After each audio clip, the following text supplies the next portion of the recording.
സ്വാഗതം. കാണാത്തതും കേൾക്കാത്തതും. ഉത്തരം കിട്ടിയില്ലെങ്കിലും സത്യം ബോധ്യമാക്കുന്ന ചില ചോദ്യങ്ങൾ ജാസ്മിൻ ഷാ എന്ന നേഴ്സസ് സംഘടനാ നായകന് നേർക്കാണ്. ചോദിക്കുന്നത് മാത്യു സാമുവൽ. ക്രൈസ്തവരെയും ഹൈന്ദവരെയും ജാഗരൂകമാക്കുന്ന ചോദ്യങ്ങൾ. അതിലേറെ ഈ സമൂഹങ്ങളുടെ ആശുപത്രികളിൽ ജോലി ചെയ്യുന്ന നഴ്സുമാർ ശ്രദ്ധിക്കണം, തിരിച്ചറിയണം ഈ ഷാ ആരെന്ന്. ക്രൈസ്തവ മാനേജ്മെന്റുകളുടെ ആശുപത്രികൾ തകർക്കുവാൻ ഷായും സംഘടനയും നഴ്സുമാരുടെ സമരം സംഘടിപ്പിച്ച് കുഴപ്പമുണ്ടാക്കുന്നു എന്നത് നേരത്തെയുള്ള ആക്ഷേപം. ആക്ഷേപം ഉന്നയിച്ചവരെ മറുന്യായങ്ങൾ പറഞ്ഞും ആക്ഷേപിച്ചും നിശബ്ദമാക്കാനുള്ള ശ്രമവും നേരത്തെ തന്നെയുണ്ട്. ഷായ്ക്കും സംഘടനയ്ക്കും വേണ്ടി വാദിച്ചവർ നഴ്സുമാരുടെ അവകാശങ്ങളെയും മനുഷ്യാവകാശങ്ങളെയും മാനേജ്മെന്റുകളുടെ ചൂഷണ മനസ്ഥിതിയും ഒക്കെ സംബന്ധിച്ച് സമൂഹത്തിന് നീണ്ട ക്ലാസ് എടുത്തു. ഷാ ചെയ്യുന്നതിന് പിന്നിൽ നഴ്സ് സമൂഹത്തോട് വഴിഞ്ഞൊഴുകിയ മനുഷ്യ സ്നേഹമാണെന്ന് സാക്ഷ്യപ്പെടുത്തുവാൻ ആളുണ്ടായി. പ്രചാരമുള്ള യൂട്യൂബ് ചാനലുണ്ടായി. ഷാ മതലക്ഷ്യങ്ങളില്ലാത്ത സമ്പൂർണ്ണ മതേതര മനുഷ്യസ്നേഹി എന്ന സാക്ഷ്യം പറച്ചിലുണ്ടായി. പക്ഷേ ക്രൈസ്തവ സ്ഥാപനങ്ങളിലെ കൈകടത്തൽ പാല മാർസ്ലീബ മെഡിസിറ്റി ആശുപത്രി വരെ എത്തിയപ്പോൾ ആളുകൾ വീണ്ടും പഴയ ആക്ഷേപങ്ങൾ ഓർമ്മിക്കേണ്ടി വന്നു. ഈ ഷായുടെ യഥാർത്ഥ പ്രേരണ മതലക്ഷ്യമാണെന്ന് സമൂഹത്തെ ധരിപ്പിച്ചപ്പോൾ മാത്യു സാമുവലിന് വെല്ലുവിളി ഷായുടെ വക മാത്രമല്ല, ഷായ്ക്ക് വേണ്ടി ദുർഗ്രഹമായ ആവേശത്തോടെ ക്ലീൻ ചീറ്റ് നൽകിയ യൂട്യൂബ് മാധ്യമത്തിൻ്റെയും. ഷായെ നയിക്കുന്നത് നഴ്സുമാരുടെ അവകാശ സംരക്ഷണത്തിനുള്ള കറകളഞ്ഞ മനുഷ്യസ്നേഹ പ്രേരിതമായ ലക്ഷ്യബോധം മാത്രമാണെന്ന്. അദ്ദേഹത്തിന് മതബദ്ധമോ ഇസ്ലാമികവാദ ബന്ധമോ ആയ യാതൊരു താല്പര്യവും അജണ്ടയും ഇല്ലെന്ന് മറിച്ചു തെളിയിക്കാൻ ഇനാം പ്രഖ്യാപിച്ചുള്ള വെല്ലുവിളി. ആ വെല്ലുവിളി ഏറ്റെടുത്താണ് മാത്യു സാമുവലിന്റെ ചോദ്യങ്ങൾ 5 ഇരട്ടി ഇനാമോടെ. അതിൽ സത്യം ബോധ്യപ്പെടാൻ മതിയാകുന്ന 2-3 ചോദ്യങ്ങൾ. 1, നഴ്സുമാരിലേറെയും പെൺകുട്ടികളാണ്. അപ്പോൾ ഷാ സ്ത്രീകളുടെ അവകാശത്തിന് വേണ്ടിയാണല്ലോ വാദിക്കുന്നത്. അഫ്ഗാനിസ്ഥാനിലെ താലിബാൻ ഭരണകൂടം സ്ത്രീകളോട് ചെയ്യുന്നത് ശരിയല്ലെന്ന് ഷാ പരസ്യമായി പറയുമോ? 2, ഖത്തർ എന്ന ഇസ്ലാമിക രാജ്യം ഇസ്ലാമിക തീവ്രവാദ ഭീകര പ്രസ്ഥാനങ്ങൾക്ക് പണം നൽകുന്നില്ല എന്ന് ഷാ പറയുമോ? ഷായുടെ സംഘടനയ്ക്കുള്ള ബന്ധം ധ്വനിപ്പിച്ചു തന്നെയാണ് ചോദ്യം. കേരളത്തിലെ മുസ്ലിം ലീഗ് മുസ്ലിം നേതൃത്വം പെൺകുട്ടികൾ വേദിയിൽ കയറുന്നതിനെ വിലക്കിയതിനോട് യോജിക്കുന്നോ? ഇസ്രയേലിൽ കടന്നാക്രമണവും കൂട്ടക്കുരുതിയും നടത്തിയ ഹമാസിനെ തീവ്രവാദികൾ എന്നാണോ സ്വാതന്ത്ര്യ പോരാളികൾ എന്നാണോ ഷാ വിളിക്കുന്നത്? ഇനിയുമുണ്ട് നേർക്കുനേരെയുള്ള ചോദ്യങ്ങൾ. ഉത്തരം പരസ്യമായി പറയാൻ ഷാ ബാധ്യസ്ഥനാണ്. പക്ഷേ ക്രൈസ്തവ ഹൈന്ദവ സ്ഥാപനങ്ങളിലെ സ്ത്രീകളെ ഉദ്ധരിക്കാൻ പെടാപാടുപെടുന്ന ഷാ ഇതിനൊക്കെ എന്തുത്തരം പറയുമെന്ന് കാത്തിരിക്കേണ്ട കാര്യം ക്രൈസ്തവർക്കില്ല. അല്ലാതെ തന്നെ യഥാർത്ഥ അജണ്ട അവർ മനസ്സിലാക്കുന്നുണ്ട്. പാല മാർ സ്ലീബ മെഡിസിറ്റി ആശുപത്രിയിലെ ഒരു ഒറ്റയാന്റെ കുത്തിയിരിപ്പും അതിൻ്റെ പേരിൽ ആശുപത്രിയെ താറടിക്കാൻ നടന്ന സംഘടിത ശ്രമങ്ങളും യൂട്യൂബ് പ്രചാരണങ്ങളും ഏറെ കാര്യങ്ങൾ ക്രൈസ്തവ സമൂഹത്തെ ബോധ്യപ്പെടുത്തി. ഷായുടെ കുടക്കീഴിൽ കയറുന്നവർ ഒരു കാര്യം ഓർമ്മിക്കണം. എല്ലാവരും ആഗ്രഹിക്കുന്ന എല്ലാ സാഹചര്യവും പ്രതിഫലവും നൽകി സംതൃപ്തിപ്പെടുത്തുവാൻ ഒരു സ്ഥാപനത്തിനും കഴിയില്ല. അന്യഥ പ്രശ്നങ്ങളില്ലാതെ പോകുന്ന ക്രൈസ്തവ ആശുപത്രികളിൽ നഴ്സുമാരുടെ സമരമുണ്ടാക്കി തകർക്കാൻ ശ്രമിക്കുന്നവർ ആട്ടിത്തെളിക്കുന്ന വഴിയെ എവിടെയാണ് തങ്ങൾ എത്തിച്ചേരുകയെന്ന് സമരകുതികളായ നഴ്സുമാർ ശ്രദ്ധിക്കുന്നത് നന്ന്. മലപ്പുറത്തിരുന്ന് ലോകത്തോട് തന്നെ യുദ്ധം ചെയ്യാൻ ശ്രമിക്കുന്നവരെ കൂടി മാത്യു സാമുവൽ പരാമർശിക്കുമ്പോൾ വാക്കു പിഴച്ചാലും PC ജോർജിനെ ധാരണ പിഴച്ചിട്ടില്ലെന്നും ജോർജിന്റെ പിഴ മറന്ന് പിന്തുണച്ചവർക്ക് തെറ്റൊന്നും പറ്റിയിട്ടില്ല എന്നുമാണ് വരുന്നത്. PC ജോർജിനെ കുറിച്ചല്ല പറയാനുള്ളത്. പിഴവാക്കുകൾ പഴിക്കപ്പെടും, വില കൊടുക്കേണ്ടിയും വരും. രണ്ടും സംഭവിച്ചു. ഇപ്പോഴിതൊരു ആന്റി ക്ലൈമാക്സ്. പക്ഷേ ജോർജിനെ ആദ്യം പഴിച്ച ഏറെ പേരും നിലപാട് മാറ്റി. ജോർജിനെതിരായ നീക്കങ്ങളെ അവർ വീര്യത്തോടെ വിമർശിക്കുകയും ചെയ്യുന്നു. ചിലരുടെ താൽക്കാലിക വിജയോന്മാദം കണ്ടിട്ടു തന്നെ. PC ജോർജിന്റെ വാക്കുകൾ നടപ്പുരീതി വെച്ച് ഒട്ടും സുഖകരമായിരുന്നില്ല. പരസ്യ ചർച്ചാ വേളയിൽ ഉദ്ദേശിച്ച കാര്യം ശക്തമായി വാദിക്കാൻ വേണ്ടി പോലും പാടില്ലാത്ത ടെമ്പറിലുള്ള വാക്കുകൾ അത്തരത്തിൽ ഇനി ഉണ്ടാകാനും പാടില്ല. എന്നിരുന്നിട്ടും നാടാകെ വ്യാപകമായ സെക്കൻഡ് ഗെയ്സിംഗ്, ആദ്യ നിലപാട് മാറ്റി പറയുന്ന കാഴ്ച എന്തുകൊണ്ടത് സംഭവിച്ചു? മുൻകൂർ ജാമ്യം കിട്ടാത്ത ജോർജിനെ കീഴ്ക്കോടതി ജുഡീഷ്യൽ കസ്റ്റഡിയിലേക്ക് റിമാൻഡ് ചെയ്തതോടെ തങ്ങൾ ഭൂമി കീഴ്മേൽ മറിച്ചെന്നോ ചന്ദ്രനെ പിളർത്തിയെന്നോ കരുതി ചിലർ നടത്തിയ ആഘോഷം കേരളീയർ മുഴുവൻ ജോർജിനെ ശപിച്ചു തള്ളുകയാണെന്ന് വ്യാഖ്യാനിച്ചുള്ള മതരാഷ്ട്രീയ ധാർഷ്ട്യവും ഗൂഢമുഖവും. പൂത്ത മുളയും കുലച്ച പനയും പോലെ പൂത്തുലഞ്ഞൊടുങ്ങുന്നതാണ് ചിലരുടെ മതേതരത്വ ഭാവം. സ്വന്തം നേട്ടത്തിനു വേണ്ടിയുള്ള കാപട്യം. അതിൻ്റെ മുൻപിൽ PC ജോർജിന്റെ പിഴയല്ല വലിയ വിപത്ത് എന്ന് കാണിച്ചു തരികയാണ് ഏറെ പേർ. ജോർജിനെ കുറെ വിദേശികളല്ലാതെ ആരും ശപിച്ചു തള്ളുന്നില്ല എന്നും. കപട മതേതരത്വ മുഖപടമണിഞ്ഞ് കേരളത്തിലെ മുഖ്യ രാഷ്ട്രീയ സംഘങ്ങൾ അടങ്ങുന്ന വലിയൊരു സമൂഹം ഒരു സമുദായ ഗണത്തിന്റെ മാത്രം താല്പര്യങ്ങളെ പിന്തുണയ്ക്കുന്നു. അവർക്കെതിരെ പറയുന്നതും പരാതിപ്പെടുന്നത് പോലും കുറ്റകരമാക്കി മാറ്റുന്നു. ഇത് നേരത്തെ കല്ലറങ്ങാട്ട് പിതാവിന്റെ കാര്യത്തിൽ കണ്ടതാണ്. PC ജോർജിന്റെ വാക്കുകൾ അദ്ദേഹം തന്നെ ഉപേക്ഷിച്ചു. ജോർജിന്റെ ആഹ്വാനങ്ങൾ കേട്ട് ആരും തല്ലാനും കൊല്ലാനും ഇറങ്ങി പുറപ്പെട്ടതിന്റെ റിപ്പോർട്ടുകളുമില്ല. മദനിയുടെ പ്രസംഗത്തിന്റെ ഇമ്പാക്റ്റ് അതായിരുന്നില്ല. എന്നാലും രാഷ്ട്രീയ നേതൃത്വത്തിൽ ജോർജ് ഉണ്ടാകാൻ പാടില്ല പോലും. പക്ഷെ വേറെ ചിലരുടെ വാക്കുകേട്ട് കല്ലറങ്ങാട്ട് പിതാവിനെ ശത്രുവെന്ന് പ്രഖ്യാപിച്ച് 2 വർഷമായി കടന്നാക്രമിക്കുന്നവരുടെ നീണ്ട നിര മറ്റൊരു ഭാഗത്തുണ്ട്. അവർക്ക് വിദ്വേഷമാകാം, വിദ്വേഷം പകരാം. മറ്റുള്ളവർക്ക് ക്ഷോഭം പോലും പാടില്ല എന്നാണോ ചിലരുടെ ഉള്ളിലിരിപ്പ്?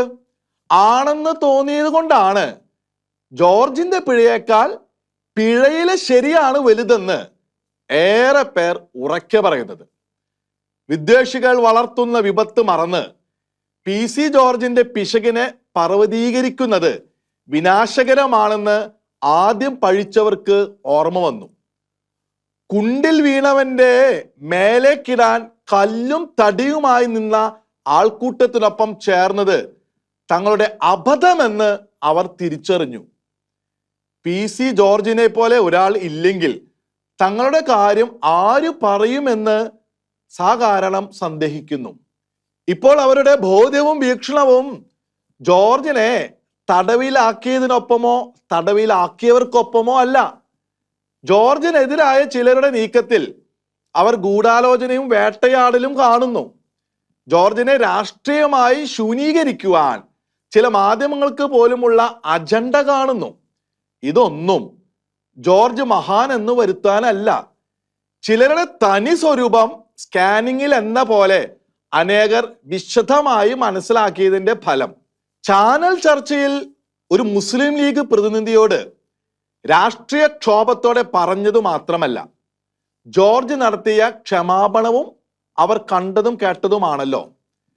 പിശകാർന്ന പ്രസ്താവനയെ തള്ളിയവർക്ക് പോലും വേട്ടയാടലും അതിൻ്റെ താൽക്കാലിക വിജയവും മനം പുരട്ടലുണ്ടാക്കുന്നു, രോക്ഷവും.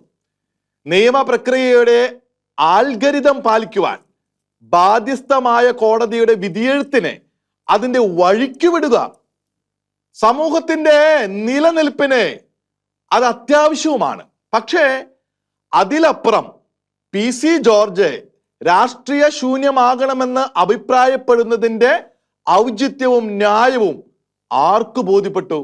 ജോർജിനെ രാഷ്ട്രീയ പൂജ്യമാക്കാൻ മാധ്യമങ്ങളടക്കം ചിലർ ഒപ്പം നിൽക്കുന്നു എന്നത് ഏറെ പേരുടെ അനുമാനം. അവർ കേരളത്തോട് പറയുന്നത് ഇതാണ്: മറ്റാരെങ്കിലും ജോർജിനെ കുറ്റപ്പെടുത്തിയത് കൊണ്ട് മാത്രം PC ജോർജിനെ തങ്ങളുടെ ബുദ്ധി കുറ്റം വിധിച്ചു തള്ളുന്നില്ലെന്ന്. മതവിദ്വേഷം എന്ന കുറ്റാരോപണം ദുരുപയോഗിച്ച് ഒരു വിഭാഗത്തിനെ മറ്റുള്ളവരെ ദ്രോഹിക്കാൻ സഹായകമായ നിയമവ്യവസ്ഥയുണ്ടെങ്കിൽ തള്ളിപ്പറയേണ്ടത് അതിനെയാണ്. അങ്ങനെയാണ് നിയമമെങ്കിൽ അത് തിരുത്തപ്പെടണം. സത്യത്തിൽ PC ജോർജിന്റെ തടങ്കൽ സാക്ഷിത്വം ആരുടെയെങ്കിലും പദ്ധതിയായിരുന്നു എന്നത് സാധുവായ ചോദ്യം. അതിന്റെ ഉത്തരം വരും ദിവസങ്ങളിൽ പറഞ്ഞു തന്നേക്കും.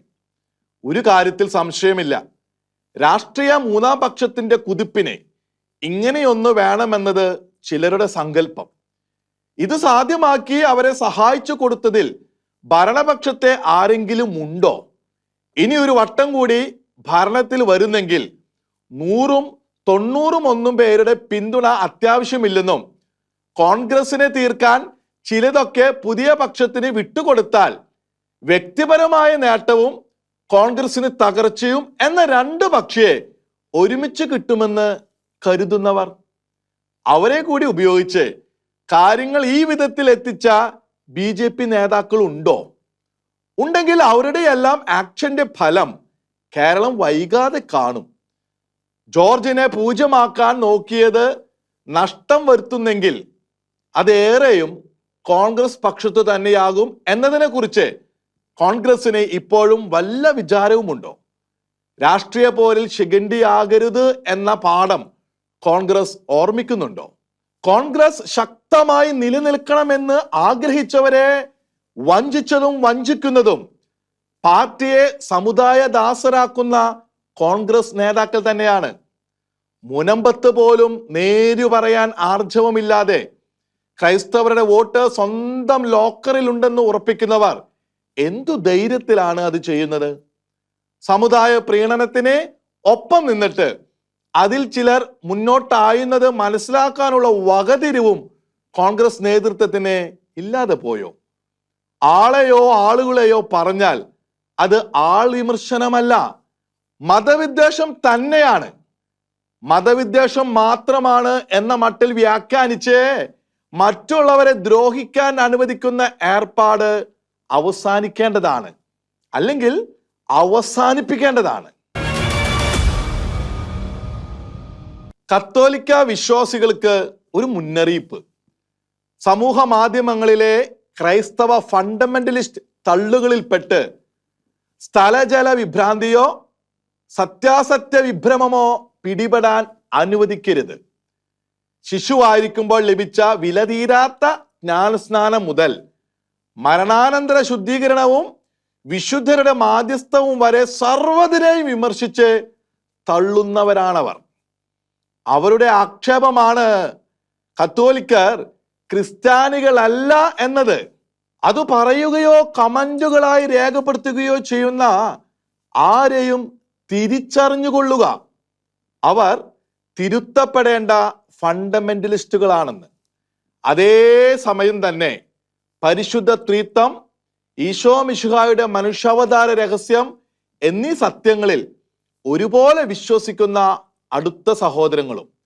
പക്ഷെ അതുകൊണ്ട് കത്തോലിക്ക സഭയ്ക്കെതിരെ അവർ നടത്തുന്ന തെറ്റായ വ്യാഖ്യാനങ്ങളും പ്രചാരണങ്ങളും ശരിയെന്ന് കരുതിക്കൂടാ. തീവ്ര ആശയം കേൾക്കുന്നതിൻ്റെ ആസ്വാദ്യതയാൽ ചിലരെങ്കിലും ഇക്കൂട്ടരുടെ വാചോടോപത്തിൽ വീണുപോകുന്നു എന്നത് വസ്തുത. വീണ്ടും വീണ്ടും ചിലർ പ്രചരിപ്പിക്കുന്ന അത്തരത്തിൽ ഒരു കാര്യം മാത്രം ഓർമ്മിപ്പിക്കാം.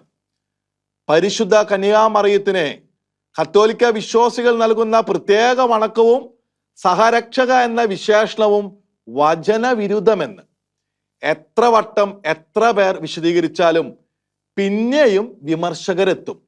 ആരെയെങ്കിലും എപ്പോഴെങ്കിലും അബദ്ധ പ്രബോധനത്തിൽ വീഴ്ത്താമെന്ന ലക്ഷ്യത്തോടെ മറിയത്തിന് നൽകുന്ന ആദരവിൻ്റെയും വാഴ്ത്തലിൻ്റെയും അടിസ്ഥാനം നേർബുദ്ധിയുള്ളവർക്ക് ഗ്രഹിക്കാൻ ലൂക്കായുടെ സുവിശേഷത്തിലെ മറിയത്തിന്റെ സ്തോത്രഗീതം മതിയാകും.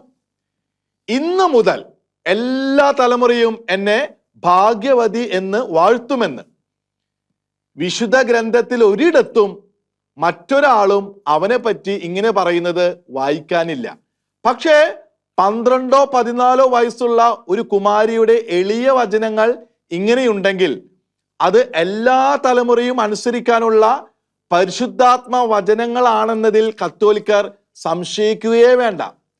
ഭാഗ്യവതി എന്ന് വാഴ്ത്തുക എന്ന് പറഞ്ഞാൽ യേശുവിനെ പ്രസവിച്ചതിൻ്റെ മാത്രം പേരിൽ മറിയത്തിന് കോളടിച്ചു എന്ന മട്ടിലാണോ അർത്ഥം?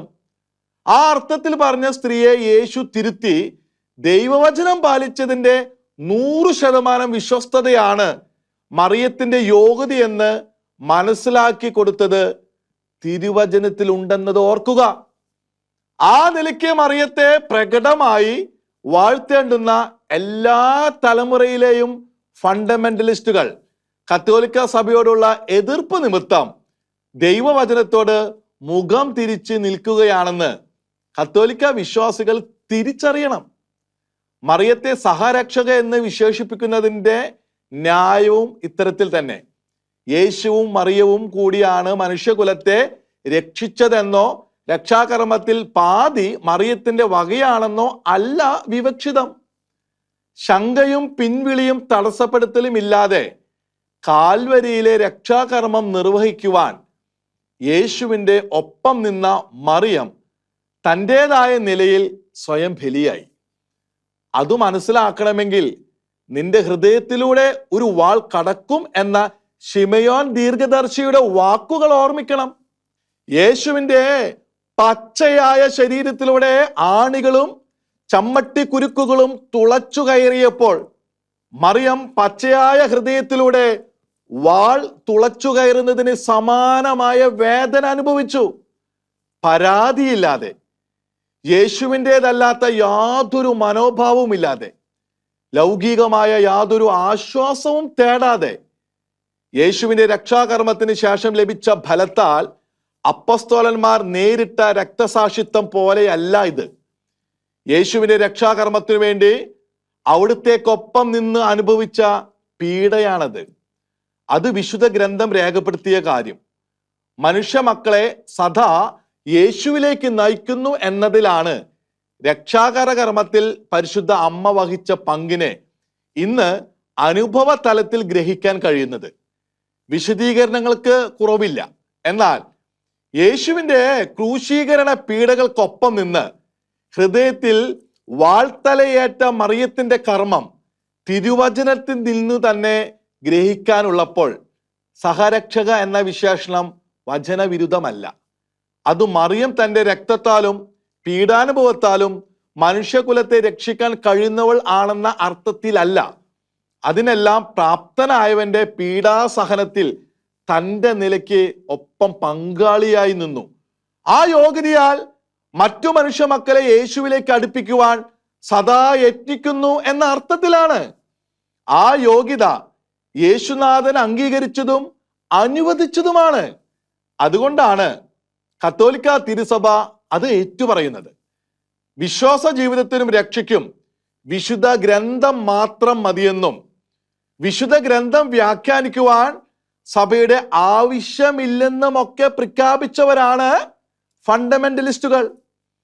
ആരും വ്യാഖ്യാനിക്കാതെ തിരുവചനം ശരിയായി ഗ്രഹിക്കാം എന്ന് പറഞ്ഞവർ വ്യാഖ്യാന വ്യത്യാസം കൊണ്ട് തന്നെ വിശുദ്ധ കൂട്ടായ്മകളാകുന്നു. വിശുദ്ധ ഗ്രന്ഥം വ്യാഖ്യാനിക്കാൻ അധികാരതയില്ലാത്ത ബാല്യക്കാർ വരെ കത്തോലിക്ക വിശ്വാസത്തെ വിമർശിക്കുന്നു. അവരുടെ ആവേശം പ്രശംസനീയം. എങ്കിലും നില അബദ്ധവിശ്വാസത്തിൽ ഫണ്ടമെന്റലിസ്റ്റുകൾ വിമർശകരെങ്കിലും ദൈവാനുഗ്രഹത്താൽ പറയേണ്ടുന്ന വലിയ കാര്യമുണ്ട്. ഏത് ക്രൈസ്തവ മൗലികവാദിയും പരമാവധി വിമർശിക്കുന്നത് കത്തോലിക്ക സഭയെയും അതിൻ്റെ വിശ്വാസ തത്വങ്ങളെയും പൗരോഹിത്യ സമൂഹത്തെയും മാത്രം. അതിലപ്പുറം മറ്റുള്ളവരെ കടന്നാക്രമിക്കാനോ ചാവേർ കൊലയാളികളാകാനോ ക്രൈസ്തവ വിഭാഗങ്ങളില്ല. എത്രയെങ്കിലും അളവിൽ ക്രിസ്തുവിന്റെ രക്ഷയെ സ്വീകരിച്ചതിന്റെ ഫലം. കാണാത്തതും കേൾക്കാത്തതും അടുത്ത ആഴ്ച ഇതേ സമയം.